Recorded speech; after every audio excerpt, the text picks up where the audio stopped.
இட்லிக்கு சூப்பராக ஒரு கும்பகோணம் கடப்பா எப்படி செய்கிறதுன்னு பார்த்துடலாமா? அதுவும் 2 இட்லி எக்ஸ்ட்ராவே உள்ளே போகும்.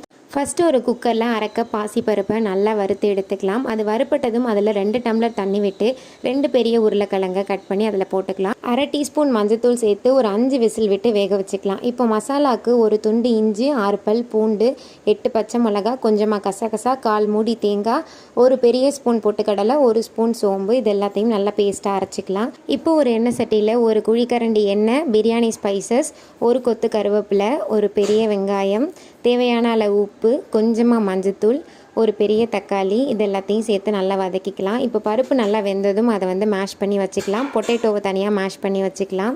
இப்போ நம்ம அரைச்சி வச்சுருக்க பேஸ்ட்டை அந்த வெங்காயத்தில் ஆட் பண்ணி தண்ணி விட்டு நல்லா கரைச்சிக்கலாம்.